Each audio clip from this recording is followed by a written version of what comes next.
মুসলমান বন্ধুগণ, গভীর মনোযোগ। আখিরি জামানার পয়গম্বর, সরকার কায়নাত, দু জাহানের সরদার, নবী রহমত জনাবে মুহাম্মদ রাসূলুল্লাহ সাল্লাল্লাহু আলাইহি ওয়াসাল্লাম এই দুনিয়ার জমিন থেকে বিদায় নেওয়ার পরে যেই মানুষটা রসুলের জিন্দেগিতে, যেই মানুষটা আমার রসুলকে আঘাত করবার জন্য, মারবার জন্য এসেছিলেন, তার নাম হযরত ওমর। হযরত ওমর আমার রসুলকে আঘাত করবার জন্য বের হয়েছেন। ঘটনা আপনারা জানেন, ঘটনা বলবো না। তরবারি নিয়েছেন, দুনিয়ার জমিন থেকে নবীজিকে উঠে দেবার জন্য বের হয়েছেন। 100 উট পুরস্কারের আশায় লোভে তিনি রসুলকে হত্যা করতে বের হয়েছেন। সব কিছু ঠিক ছিল, আসতে চাইলেন, রসুলকে মারতে চাইলেন। যখন এক পর্যায়ে তার বোন ফাতেমা কোনোভাবে কোরআনের কপি তার হাতে ধরিয়ে দিল, কোরআন থেকে সূরা তাহা তেলাওয়াত করে, ইন্নানি আনাল্লাহ লা ইলাহা ইল্লা আনা ফা'বুদনি ওয়া আকিমিস সালাতা লিযিকরি, এই আয়াত পর্যন্ত পৌঁছে গেলেন। তিনি শুনতে পাইলেন আল্লাহ বলছেন, ইন্নানি আনাল্লাহ।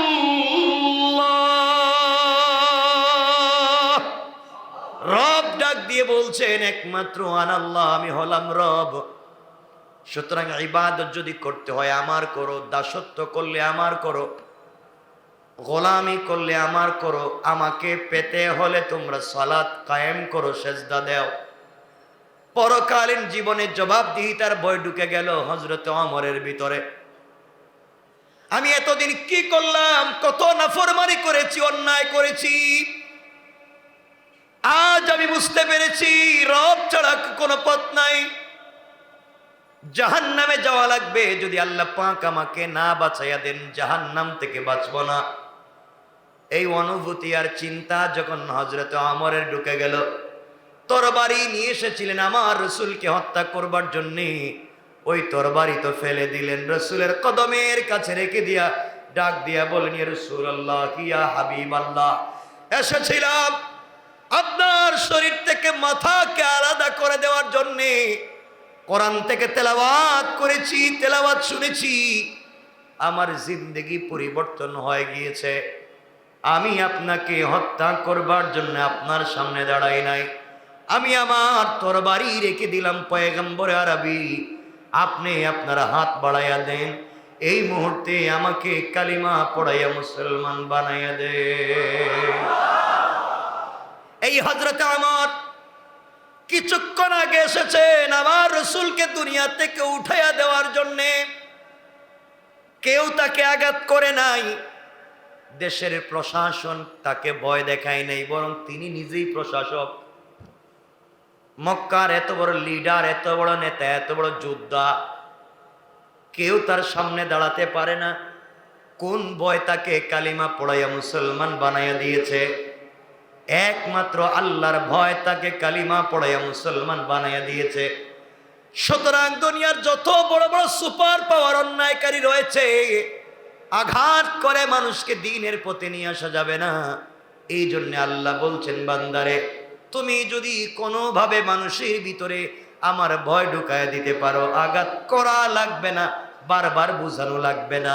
আমার ভয় ঢুকে গেলে অটোমেটিক সে আমি আল্লাহর পথে চলে আসবে। কোন সুবহানাল্লাহ। এই জন্য আমার বন্ধুগণ, কথাগুলো ভালো করে বুঝবেন। আল্লাহর ভয় ঢুকে গেলে মানুষ কেমনে পরিবর্তন হয়ে যায়। এই খলিফাতুল মুসলিমিন, আমিরুল মুমিনিন হযরত ওমর ফারুক রাদিয়াল্লাহু তাআলা আনহু যেদিন হাঁটতে লাগলেন, একদিন গভীর রজনীতে হযরত ওমর ফারুক হাঁটতে লাগলেন, গভীর রজনীতে খোঁজ করতে লাগলেন, জনগণের খবর নিতে বের হয়ে গেলেন আমিরুল মুমিনিন হযরত ওমর। চাইলে তিনি দামি বিছানায় ঘুমিয়ে পড়তে পারতেন, চাইলে লোক পাঠাইয়া জনগণের খবর নিতে পারতেন। তার ভিতরে একটাই ভয় ঢুকে গিয়েছে, আল্লাহর সামনে দাঁড়িয়ে আমাকে জবাবদিহি করা লাগবে, রবের সামনে আমাকে দাঁড়াতে হবে। এই ভয় যখন ঢুকে গিয়েছে, তখন তিনি আর নিজে বাড়িতে থাকতে পারেন নাই, বের হয়ে গিয়েছেন। গভীর রজনীতে মানুষের খবর নিয়েছেন। আপনাদের শোনা ঘটনার দিকে নিয়ে যেতে চাই, শুধুমাত্র কেবলমাত্র ভয় বুঝাবার জন্য। আল্লাহ রব্বুল ইজ্জত ওয়াল জালাল কেন বলেছেন, ইয়া আইয়ুহান নাসুত্তাকু রাব্বাকুমুল্লাযী খালাকাকুম মিন নাফসিন ওয়াহিদাতিন ওয়া খালাকা মিনহা যাওজাহা ওয়া বাথা মিনহুমা রিজালান كثيرا ونساء واتقوا الله الذي تساءلون به عليكم رقيبا। মানুষের ভিতরে যখন আল্লাহর ভয় ঢুকে যায়, আপনাদেরকে সংক্ষেপ বোঝাবার জন্য খলিফাতুল মুসলিমিন আমিরুল মুমিনিন হযরত ওমর ফারুক রাদিয়াল্লাহু তাআলা আনহু মানুষের কাছাকাছি কেমনে পৌঁছে গেলেন। গভীর রাত্রে যখন দিন মানুষের খবর নেওয়ার জন্য ঘর থেকে বের হলেন, একজন রাষ্ট্রের খলিফা, অর্ধ জাহানের প্রেসিডেন্ট হযরত ওমর ঘর থেকে বের হয়েছেন। গভীর রজনীতে রাস্তায় গিয়ে দেখেন এক যুবক হাতের মধ্যে একটা ব্যাগ নিয়ে দ্রুত গতিতে হেঁটে যায়। খলিফাতুল মুসলিমিন আমিরুল মুমিনিন বলছেন, যুবককে তুমি দাঁড়িয়ে যাও, গভীর রজনীতে তোমার হাতে কিসের ব্যাগ নিয়ে তুমি তাড়াতাড়ি হাঁটো। যুবক চিন্তা করে দেখল, পিছন দিকে তাকিয়ে দেখেছে উনি তো মুসলিম রাষ্ট্রের খলিফা হযরত ওমর, তার হাত থেকে বেঁচে থাকবার কোনো সুযোগ নাই, বেঁচে যাওয়ার সুযোগ নাই। যুবক ধরা পড়ে গিয়েছে। এই মাত্র যুবক 2 বোতল মদ কিনেছে, 2 বোতল মদ কিনেছে, বাড়িতে নিয়ে যাবে, আড্ডা মেরে বন্ধু বান্ধবদেরকে নিয়ে মদ পান করবে। ওমরের হাতে ধরা পড়ে গিয়েছে। ওমরকে না বুঝাইয়া যাওয়া যাবে না।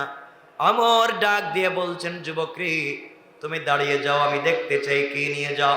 যুবক দাঁড়িয়ে গিয়েছে, ডাক দিয়ে বলছে, খলিফাতুল মুসলিমিন আমিরুল মুমিনিন, আমি সাধারণ একজন নাগরিক, আমার বোন অসুস্থ, জ্বর হয়েছে, কিছুই খেতে পারে না। বাবা 2 বোতল দুধ দিয়ে পাঠিয়েছেন, গরম দুধ, আমি দুধ নিয়ে বোনের বাড়িতে যাই, এই জন্য রাত্রবেলা বের হয়েছে। ওমর তো ছেড়ে দেওয়ার মানুষ না, ওমর চাইলেও ছেড়ে দিতে পারেন না। ওমর ডাক দিয়ে বলছেন, আমাকে দুধের বোতলটা দেখাও। সুবহানাল্লাহ নাই?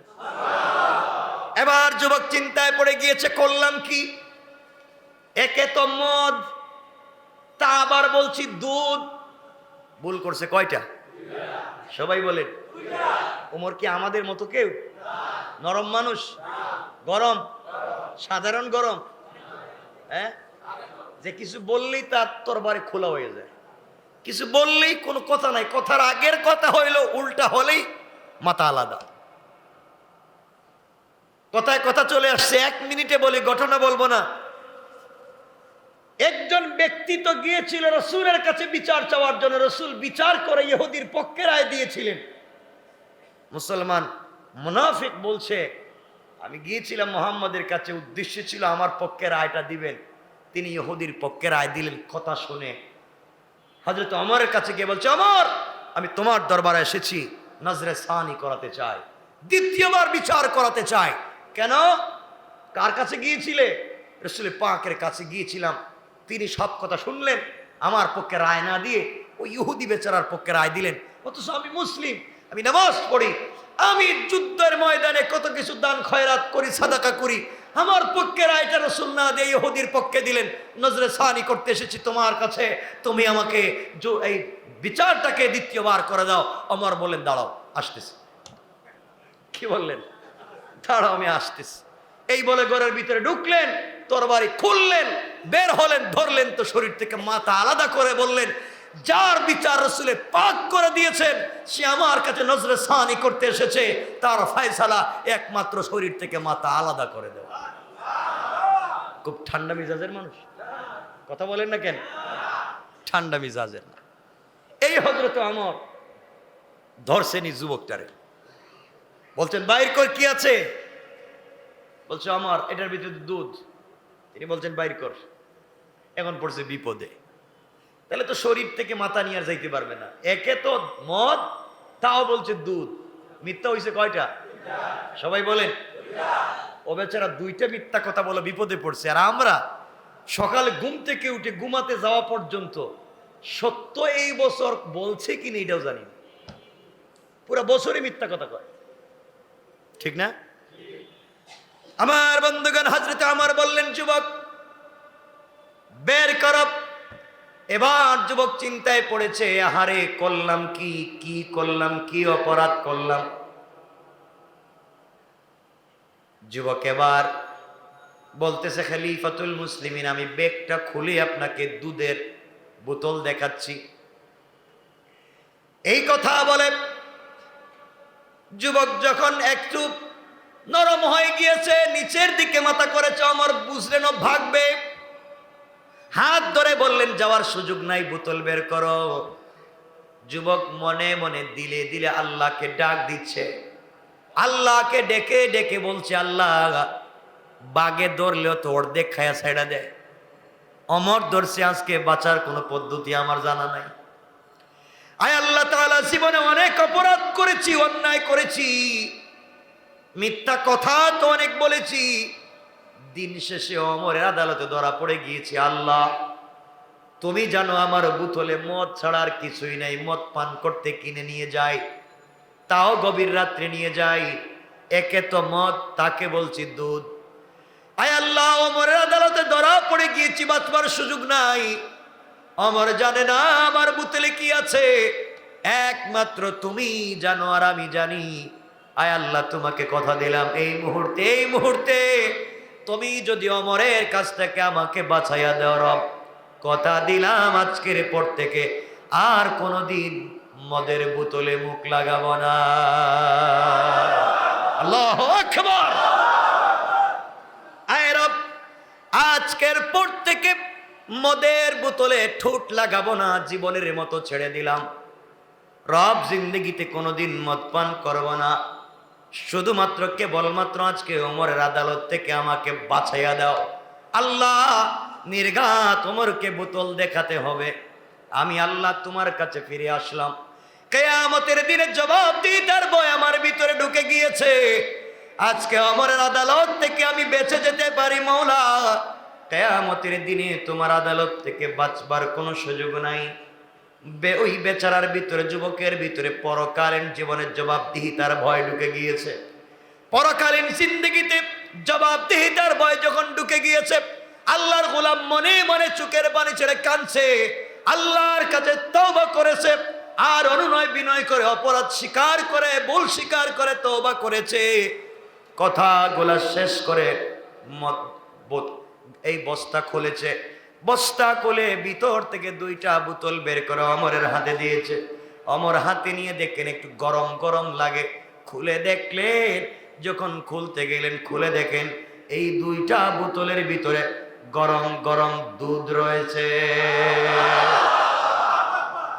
হযরত ওমর বলছেন, যুবক বেঁচে গেলে, সত্যিকার অর্থে সত্য কথা বলবার কারণে বেঁচে গিয়েছো, সত্যি তো তোমার বোতলে দেখতেছি গরম দুধ, তাড়াতাড়ি যাও।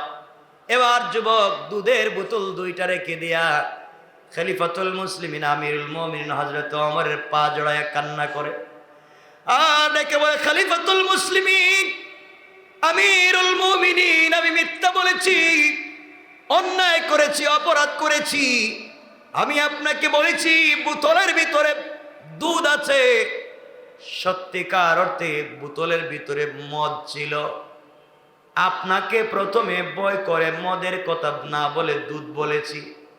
যখন ধরা পড়ে গিয়েছি তখন জিন্দগির অপরাধের কথা স্বীকার করলাম। মনে মনে ভাবলাম আপনাকে মদকে দুধ বানাইয়া আপনার হাত থেকে বেঁচে যেতে পারি। কিন্তু আল্লাহ তো দেখতেছেন আসলে এটার ভিতরে মদ। কিয়ামতের দিন রব আমাকে বলবেন, বান্দারে আমাকেও ঠকাইলি, আমার ওমরেও ঠকাইলি। ও খলিফাতুল মুসলিমিন, এই কথা বলে দিলে দিলে তওবা করেছি, রবকে বলেছি আল্লাহ আর জীবনে অপরাধ করব না, মদের বোতলে মুখ লাগাবো না। এই কথা বলে তওবা করে আপনার হাতে বোতল দিয়েছি। এখন আমিও দেখি মদের বোতলটা কেমনে দুধের বোতল হয়ে গিয়েছে। আল্লাহু আকবার। কে করেছেন? এজন্য আল্লাহ রাব্বুল ইজ্জতুল জালাল এই সূরা শুরু করলেন তাকওয়া দিয়া।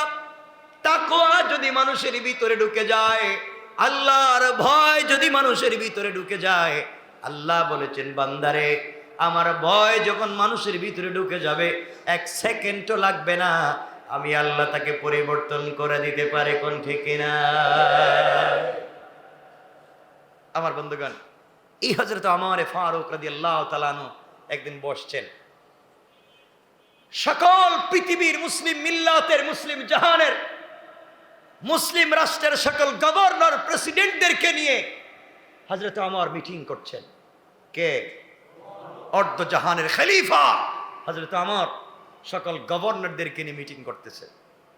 মিটিং এর মধ্যখানে হযরত ওমর বলছেন, আচ্ছা গভর্নরেরা আপনারা বলেন তো তাকওয়া কার নাম? তাকওয়া? ওমর কি তাকওয়া জানে না? কথা বলে। ওমর কি তাকওয়া বুঝে না? না বুঝে কি কালিমা পড়েছে? বুঝে শুনেই কালিমা পড়েছে। ওমর বলছেন, বলেন তাকওয়া কাকে বলে? গভর্নরেরা তো আশ্চর্য হয়েছেন, খলিফা এই কথা কেন বলছেন?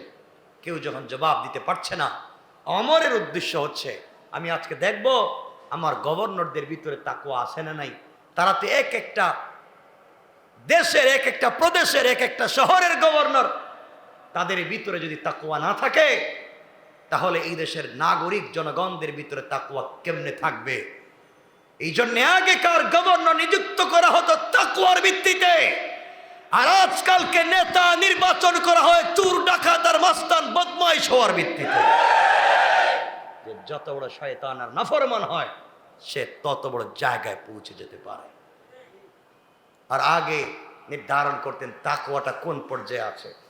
ওমর কেমন তাকওয়াওয়ালা আপনারা জানেননি।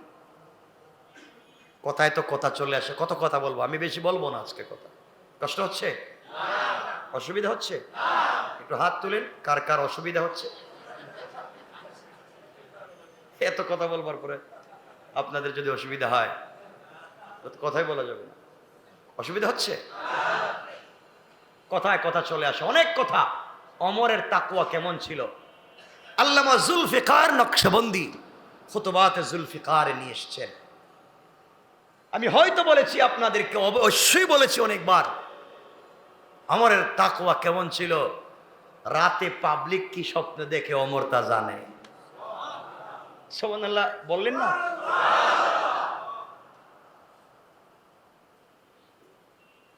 তাকওয়া কার নাম? আমার মুসলমান বন্ধুগণ, গভীর মনোযোগ। খলিফাতুল মুসলিমিন আমিরুল মুমিনিন হযরত ওমর ফারুক রাদিয়াল্লাহু তাআলা আনহুর জামানায় প্রধান বিচারপতি হযরত আলী কাররামাল্লাহু ওয়াজহা গভীর রজনীতে একদিন শুয়ে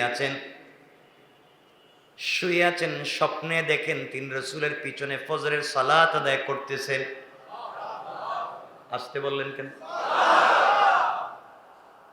আপনারা কেউ কি রাসূলের স্বপ্নে দেখছেন? নাই? দেখেন না কেন? অসুবিধাটা কোন জায়গায়? হযরত আলী দেখেন তিনি ফজরের সালাত রাসূল পাকের পিছনে আদায় করছেন।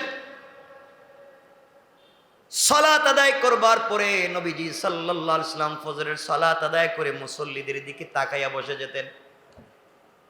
সবাইকে নিয়ে কিছু জিকির করতেন, তাসবিহ পড়তেন, দোয়া দুরূদ পড়তেন। হযরত আলী স্বপ্নে দেখেন রাসূলের পিছনে ফজরের সালাত আদায় করলেন। নবীজি সালাম ফিরাইয়া সবার দিকে, চেহারার দিকে তাকাইয়া বসে আছেন। এমন সময় হযরত আলী দেখেন এক মহিলা তার খেজুর বাগানে খেজুর গাছে পয়লা খেজুর আসছে, প্রথম খেজুর এসেছে। সেই খেজুর টুকুন নিয়ে গাছ থেকে পেড়ে রাসূলে পাকের জন্য নিয়ে এসেছে। তিনি স্বপ্নে দেখতেছেন হযরত আলী, আলীর হাতে দিয়ে বলছে, আলী রে, আমার বাগানে প্রথম খেজুর গাছে খেজুর ধরেছে, বরকতের জন্য নবীজির কাছে নিয়ে এসেছি, ওটা নবীজির কাছে দাও, তিনি যেন খান, তার সাথী বন্ধুদেরকেও তিনি যেন খাওয়ান। সুবহানাল্লাহ নাই? হযরত আলী স্বপ্নে দেখেন এই মহিলা তার কাছে খেজুর দিয়েছে। তিনি খেজুরের ঝুটাটা হাতে নিলেন, খেজুরের স্তূপটা হাতে নিলেন, হাতে নিয়ে রাসূলে পাকের হাতে দিয়েছেন।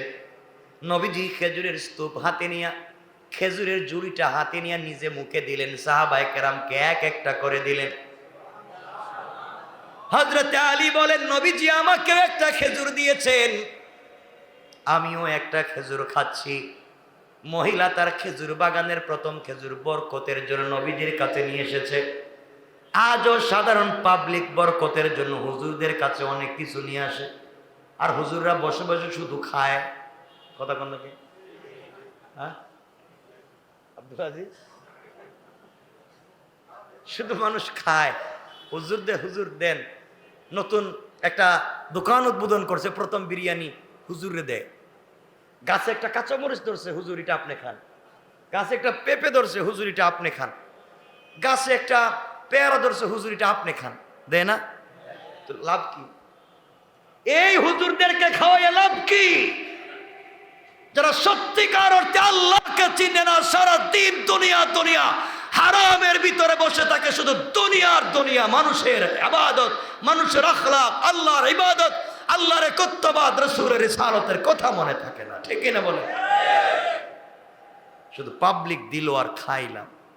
রাসূলকে দিছে বরকতের জন্য, আমারে খাওয়াইলে আর বরকত কই পাইবেন? কের বরকত আমাকে খাওয়াইলে? কে বলছে আপনাকে আমাকে খাওয়াতে? আপনি গাছে যদি কিছু ধরে আপনার হাদিয়া দেওয়ার প্রয়োজন হয়, আপনি আপনার মাকে হাদিয়া দেন, আপনি আপনার বাপকে হাদিয়া করেন। গাছের প্রথম জিনিসটা নিজের হাতে মায়ের মুখে উঠায় দেন। রব বলেছেন, আমার পরে আসমানের নিচে জমিনের উপরে মায়ের চাইতে বাবার চাইতে তো ইহসানের জায়গা আর নাই। অবিল ওয়ালিদাইনি ইহসানা। আমরা ইবাদত করবার পরে যদি ইহসান করতে হয়, দয়া করতে হয়, মায়ের করো, বাপের করো, আর ইহসান করতে আমার খাওয়াইতেছ, সব বাদ দেন। এখন আপনারা বলবেন, তাহলে খাওয়াই মুখারে। আব্দুল আজিজ মনে কই বলতে আমাদের খাবার বন্ধ।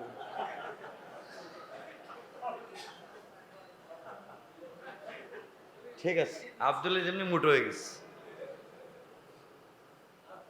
এজন্য বলছি, শোনেন, যেই জায়গা দিবেন ওই জায়গায় দিতে পারছেন না, ভুল পথে চলছেন, জিন্দেগি নষ্ট করছেন। আমি তো আমার কথাটুকুনি তো বলছি। এজন্যে আল্লাহকে ওয়াস্তে ভালো কথা বুঝেন, বুজুর্গদের কাছে যাবেন, এটা আলেমুল আমাদের কাছে মিশবেন, এটার অর্থ এটা নয় যে আপনার মা বাপকে অ্যাভয়েড করে, মা বাপকে বাদ দিয়া কোন পীর, কোন বাবা, কোন ওয়ালি, গাউস, কুতুব তোমাকে জান্নাতে নিতে পারবে না। আগে ওই জায়গাটা ঠিক করে আসো। আমার বন্ধুগণ, হযরতে আলী দেখেন নবীজি খেজুর দিয়েছেন, তিনিও খাচ্ছেন, সবাই খাচ্ছেন। এমন সময় মদিনার মসজিদে আজান হয়ে গিয়েছে, ফজরের আজান। হযরতে আলীর ঘুম ভেঙে গিয়েছে। ঘুম ভাঙ্গার পরে দেখেন রাসূল যে স্বপ্নে তাকে খেজুর দিয়েছিলেন, এই খেজুরের স্বাদ এখন পর্যন্ত তার জিহ্বায় লেগে আছে।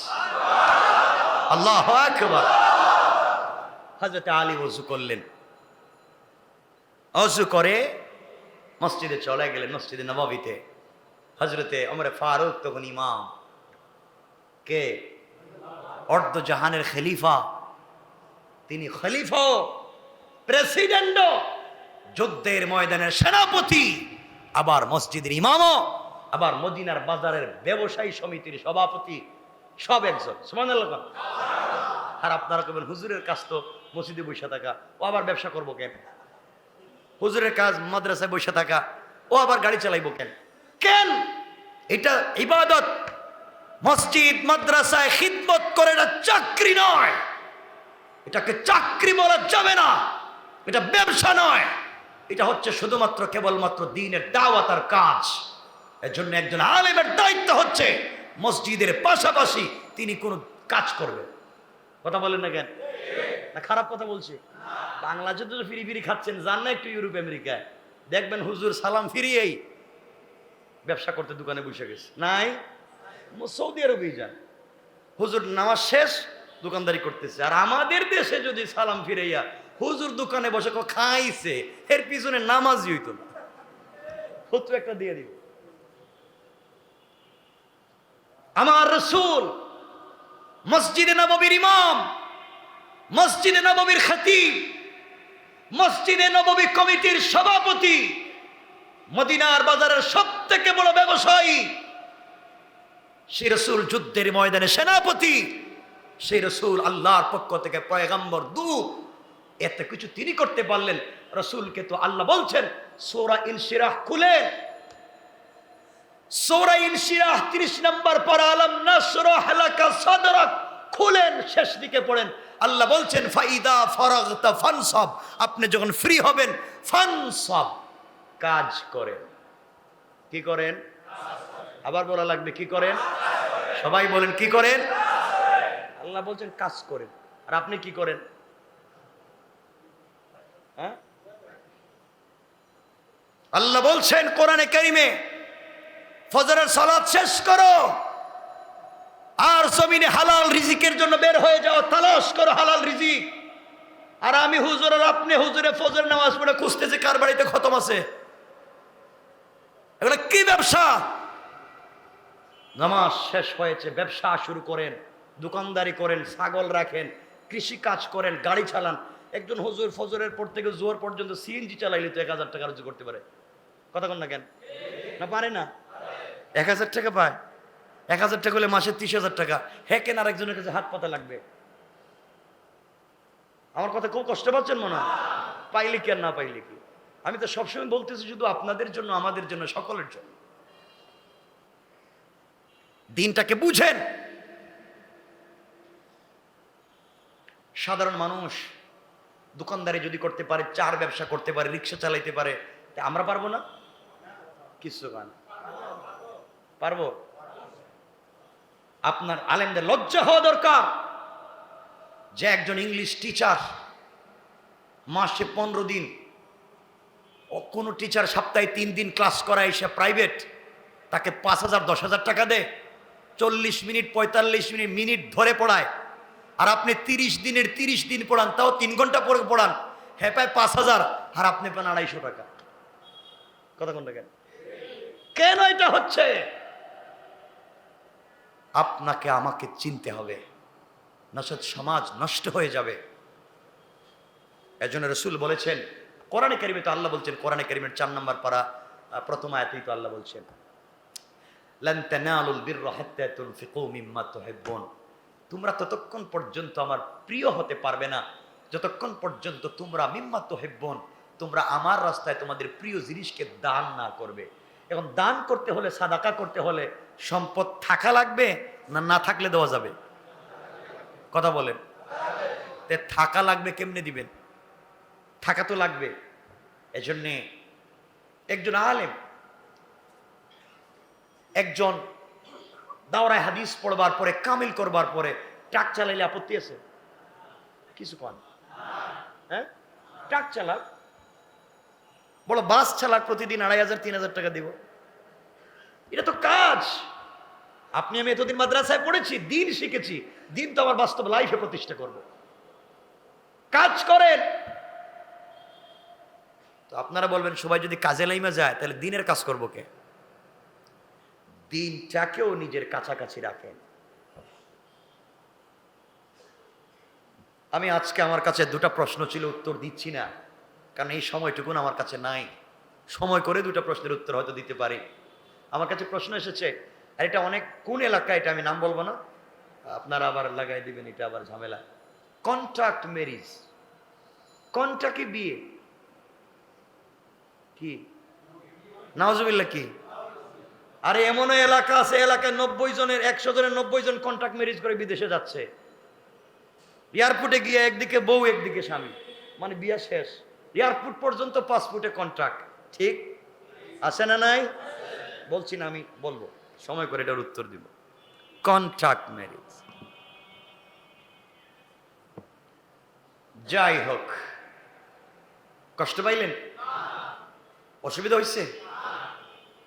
আচ্ছা, যাই হোক, হযরতে আলী বলতেছিলাম, নামাজ পড়তে গেলেন, ওমরের পিছনে ওমর ফজরের ইমামতি করলেন। আমার মুসলমান বন্ধুগণ, গভীর মনোযোগ। হযরত ওমর ফজরের ইমামতি করলেন, ফজরের ইমামতি করলেন। হযরতে আলী রাদিয়াল্লাহু তাআলা আনহু ওমরের পিছনে ফজরের সালাত পড়লেন। সালাত পড়ে বসে আছেন, আলী রাদিয়াল্লাহু তাআলা আনহু বসে আছেন। হযরত ওমর বসে বসে পাবলিকের দিকে তাকিয়ে তাসবিহ পড়তেছেন। এমন সময় একজন মহিলা হযরত আলীর কাছে এসে বলছে, আলী,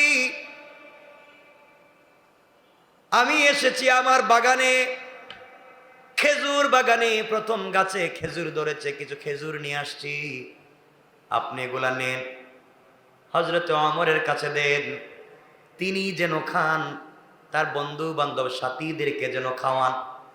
হযরত আলী খেজুরের স্তূপটুকুন হাতে নিলেন, ওমরের হাতে দিলেন। ওমর একটা একটা করে সবাইকে বন্টন করে দিচ্ছেন। হযরত আলীকে একটা খেজুর দিলেন। আলী খেজুর খেয়ে বললেন, ভাই ওমর রে, খেজুরের স্বাদ তো জবরদস্ত স্বাদ আছে, আপনি চাইলে আমাকে আরেকটা খেজুর দিতে পারেন না? আপনি আমাকে আরেকটা খেজুর দেন। হযরত ওমর দাঁড়িয়ে গেলেন আর বললেন, ভাই আলী, ও আলী, তুমি আমার কাছে আজকে আরেকটা খেজুর চাও? স্বপ্নে রাত্রবেলা নবীজি তোমাকে একটা খেজুর দিয়েছেন, আমিও তোমাকে একটা দিলাম। নবীজি যদি 2টা খেজুর তোমাকে দিত, আমি ওমরও তোমাকে 2টা দিতাম। আল্লাহু আকবার। আলী আশ্চর্য, স্বপ্ন দেখলাম আমি, এখন পর্যন্ত কারো কাছে বলিও নাই, ওমর জানলো কেমনে? কাশ তার নাম কলবকে ওই জায়গায় পৌঁছে দেন, রুহানিয়ত পয়দা করেন, ইমানকে তাজা করেন, তাকওয়ার জায়গাটাকে কমপ্লিট করেন, তো আপনি ওমরের মতো জানতে পারবেন। সুবহানাল্লাহ বলেন। কেমন তাকওয়া ছিল এই ওমর! জিজ্ঞাসা করতেছেন গভর্নরদেরকে, বলো তাকওয়া কার নাম? কেউ যখন দাঁড়াচ্ছেন না, হযরত উবাই ইবনে কাব রাদিয়াল্লাহু তাআলা আনহু দাঁড়িয়েছেন। উবাই ইবনে কাব তো আরেক কথা, উবাই ইবনে কাব এমন একজন সাহাবী যিনি 7 কেরাতে কোরআন শরীফ পড়তে পারতেন, 7 ভাবে কোরআন শরীফ পড়তে পারতেন। হযরতে আল্লাহ পাক রব্বুল ইজ্জত ওয়াল জালাল রাসূল পাককে বলছেন, আপনি উবাইয়ের কাছ থেকে কোরআন তেলাওয়াত শুনলেন। সুবহানাল্লাহ বললেন। হযরত উবাই ইবনে কাব রাদিয়াল্লাহু তাআলা আনহু বলছেন, ওমর খলিফাতুল মুসলিমিন, আপনি কি সত্যি তাকওয়া জানতে চাচ্ছেন? ওমর বলেন, আমি জানতে চাই তাকওয়া কার নাম। উবাই ইবনে কাব বলছেন, ওমর, আপনি কি কোনোদিন কণ্টকাকীর্ণ পথ, কাঁটাওয়ালা পথ, সাপ বিচ্ছুর পথ, এমন পথ দিয়ে কি কোনোদিন হেঁটেছেন? ওমর বলছেন, কেন হাঁটবো না? জীবনে কত বন জঙ্গলে হাঁটাহাঁটি করেছি, কীট ছিল, সাপ ছিল, বিচ্ছু ছিল, বড় বড় অনেক কত কিছু ছিল, কাঁটা যুক্ত রাস্তা দিয়ে হেঁটেছি, কেন হাঁটবো না? উবাই ইবনে কাব বলছেন, আপনি বলেন, এই কাঁটা যুক্ত রাস্তা দিয়ে হাঁটবার সময় আপনি কেমনে হেঁটেছেন? আমার জবাব দিচ্ছেন, উবাই ইবনে কাব, আমি হাঁটতে গিয়ে আমার কাপড়গুলা কি এমন ভাবে আমি আটকে ধরেছি যেন আমার শরীরে একটা কাঁটা বিধুক তো দূরের কথা, আমার কাপড়েও যেন কাঁটা না লাগে। আমি এত সচেতনতার ভিত্তিতে পা ফেলেছি যেন কোনো বিচ্ছুর উপরে পা পড়ে না যায়। এর মাধ্যমে, সচেতনতার মাধ্যমে আমি আমাকে হেফাজত করেছি, আমার কাপড়গুলাকে হেফাজত করেছি। উবাই ইবনে কাব বললেন, তার নামই তাকওয়া। ওমর বললেন, বুঝাইয়া দেন। উবাই ইবনে কাব বলছেন, আমিরুল মুমিনিন, দুনিয়ার জমিনে শিরকের কাঁটায় বড়া, বিদআতের কাঁটায় বড়া, কুফুরের কাঁটায় বড়া, শয়তানি, নাফরমানি, সুদ, ঘুষ, জেনা, বেবিচার, বদমাইশির কাঁটায় বড়া, গোটা জমিন ফিতনায় ভরা। এই ফিতনা যুক্ত সমাজে ঈমান নিয়ে সচেতনতার ভিত্তিতে আপনাকে আমাকে এমন ভাবে চলতে হবে যেন শিরকের কাঁটা না ঢুকে, যেন বিদআতের কাঁটা না ঢুকে, কুফরির কাঁটা না ঢুকে, সুদ ঘুষের কাঁটা না ঢুকে। এইভাবে নিজের কল্প, নিজের বডিকে এমন করে জমায়া রাখতে হবে কোনো অন্যায় কাঁটা যেন না ঢুকে। এইভাবে যারা সমাজের ভিতরে চলতে পারে, সমাজে অন্যায় থাকবার পরে অন্যায়ের মধ্যেও চলাফেরা করে, এরপরও তার শরীরে কাদা লাগে না, তার নামই হলো তাকওয়া।